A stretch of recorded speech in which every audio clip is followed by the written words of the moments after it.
Before I begin, I want to issue a content warning. I'll be talking about people of color in history and in fiction, and while I'm not going to go into actual racism, I will share my thoughts on it. But I am obviously not a person of color, so it is not my intention to speak for people of color. And my own thoughts are unavoidably coming from a Eurocentric, white point of view. So I do apologize if I am missing points that are vital here. So if you feel so inclined, feel free to leave your input down below. Hello there, I'm Simon, welcome to my channel. Today's topic is Bridgerton, because I finished watching it last weekend, so I want to talk about it. Now, it is entirely possible that there are people watching this who have no idea what I'm talking about right now. So in short, Bridgerton is a series on Netflix. It is set in the Regency era, when King George III was going mad as a hat, and so his son had to be the regent, which is why it's called the Regency era. The series is focused on Daphne Bridgerton, who is entering society as a debutante and tries to find a husband. If you want to learn more about how all of that worked, I would recommend Ellie Dashwood's channel. She has some really good videos about Regency culture and Jane Austen's works and stuff like that, so go check that out. Mainly because I myself am far from an expert. Anyway, Bridgerton is very much a Jane Austen novel, except not written by Jane Austen. Fun fact, the series is actually based on a series of novels with the same name by Julia Quinn. So it is clearly no coincidence that I really felt like I was watching a novel brought to life, because that's exactly what it is. That's the point I'm trying to make. Bridgerton feels a lot like a Jane Austen novel, despite being a completely different medium. The two main reasons for that are of course that the narration is done by one Lady Whistledown, whom I shall probably talk about in a subsequent video. The other main reason is that the producers of the series have obviously tried very hard to recreate the Regency world as authentically as possible. Like, when you watch it, you can see that they attempted to bring to life 18th century London exactly as it would have looked. And as far as I know, though as I said I'm not an expert, they did a really good job. Except for one thing. There is one very obvious thing which from a historical point of view looks quite off. And that is the casting. Because you probably noticed that there are a lot of people of color playing characters of prominence. I mean, one of them is the Queen, so it's kind of impossible not to notice. Of course, in itself, a diverse cast is a very good thing, and it is to be encouraged. The thing is that historically, people of color would be scarce in these circles of society. I'm not saying that there was no one, because frankly, I don't know. But these are the heydays of the British Empire, and the colonial plantations with their slaves were very much doing their thing at this time. So I would be very surprised if nobles of color were anywhere near as prominent and frequent as Bridgerton depicts it. So despite everything, it still doesn't quite give an authentic representation of what Regency London would have looked like. Now, I want it to be clear that in general, my opinion on diverse casting is pretty much the more the merrier. We need more representation in our pop culture, so cast all the people of color and all the GRSM people and all the disabled people you can find. You're trying to tell a story, you're not there to teach history. And if that story includes people of color being of equal standing as anyone else, without anyone batting an eye, I think that's a good thing. The thing I'm struggling with is that if you are so obviously trying to accurately depict the periods, these inaccuracies start to feel a little like misrepresentations of history, which could potentially cause people to believe things that weren't real. By conjuring an inaccurate image of the past, you could potentially erase the history of suppression, and of course that should not be forgotten.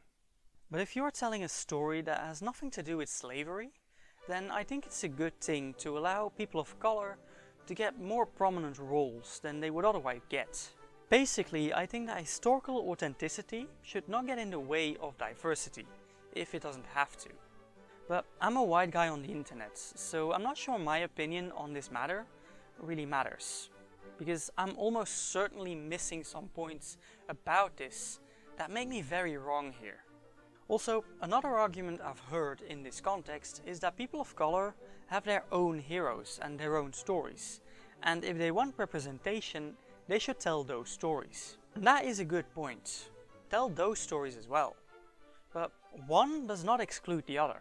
We can have a movie about Shaka Zulu or Mansa Musa, while also having nobles of color in Regency London. I'm getting a little off track. The point I was getting to is that Bridgerton does technically fail at creating an authentic depiction of the past it is set in, because of its casting. Or does it? This is not supposed to be the past as we know it, as it happened. The creators of Bridgerton did cast several people of color in roles that they would not historically have, but that's okay, because they don't ignore it. They could have pretended that it was completely normal, and have all the actors of color act as their white historical counterparts would have, without mentioning their color, or even pretending that they are not of color. They could have used heavy makeup to make them look white. That would have been a very dumb idea, but as far as options go, that would have been one of them. But they didn't do that. They brought it up. In episode 4, Lady Danbury explains that it had been love which caused a new age to dawn. Her words, not mine. She explains that white and black people were separate societies because of their color, but that changed when the king married one of them. The Duke of Hastings adds that they used to be novelties to the white people, and they are now nobility. This conversation is absolutely key to understand the history of Bridgerton, specifically how it differs from our own, because it proves without any shadow of a doubt that this is more than just casting. Now, if I'm honest, it's probably not a lot more. This duality of the races plays no further part in the story, and as far as I can find, it's not there in the books. So that scene is probably only there to explain the casting. And honestly, that's good enough for me. Now, a common critique the series gets is how colorblind the cast is. They say that the race of these characters, despite being clearly canon, is usually ignored, and people just act as if there is no difference in race. Which is a fair point. It is weird that the history of the alternate universe that Bridgerton is apparently set in is clearly and canonically fundamentally different from our own, since racism seems to have somehow completely vanished. And yet, it is also still so very similar to our own past. How is it possible that a world that is supposed to be so different to our own produces a Regency England that is almost exactly like the one we had? Down to the fact that the king went mad. The queen even has the same name, despite the fact that she is apparently from a completely separate society, while her historical counterpart very much wasn't. So what is it about the Bridgerton universe that makes it so fundamentally different and still so similar at the same time? The solution lies in the past. What were the circumstances of these separate societies? How did they meet? And what was the actual result of George marrying Charlotte? Because it must have been very different from how it happened in our own timeline. In the real world, colonists considered indigenous people inferior savages, and they somehow saw no problem in enslaving them for their own gain, because they were white and civilized, giving them the right to... No, it doesn't really make sense, does it? But they did it anyway.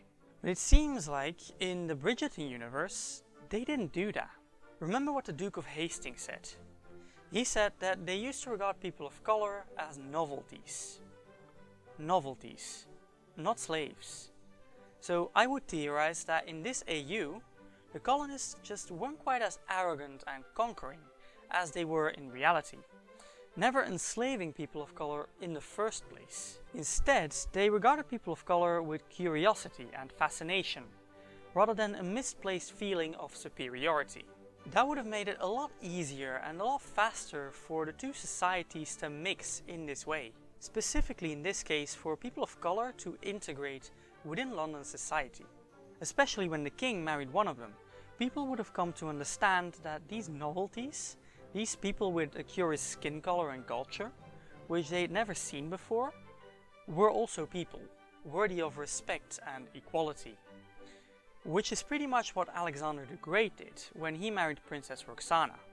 So it seems the big difference between our two timelines is that the civilized colonizers were a great deal more civilized in the Bridgerton universe. And it might have something to do with the timing of it all. Because it seems to me like in this timeline, the meeting of these two societies happened a lot more recently than it did in our own.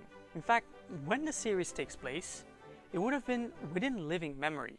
That would explain why the Duke's father is so dead set on having an heir. That is why racism is so unexistent. It just didn't get the time to develop before the fraternizing began.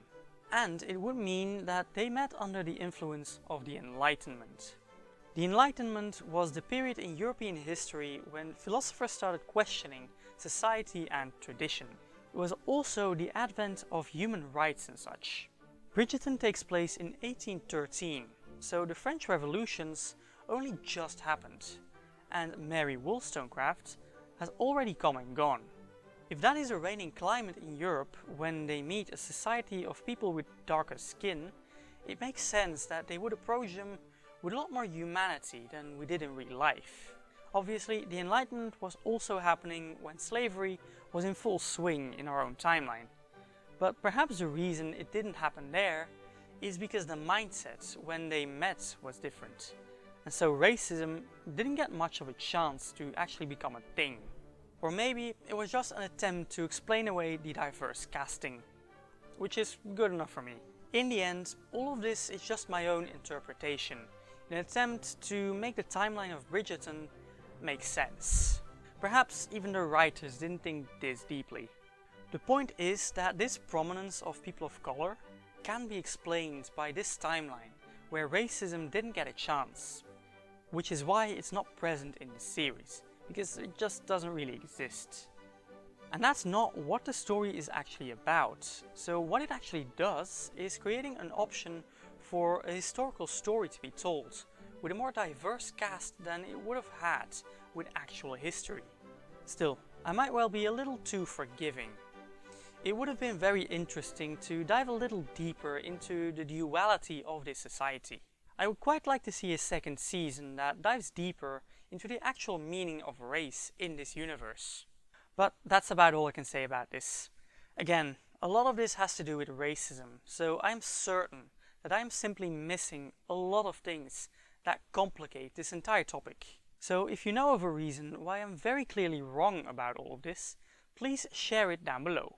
Other than that, everything you can do is in the end screen. Thanks for watching.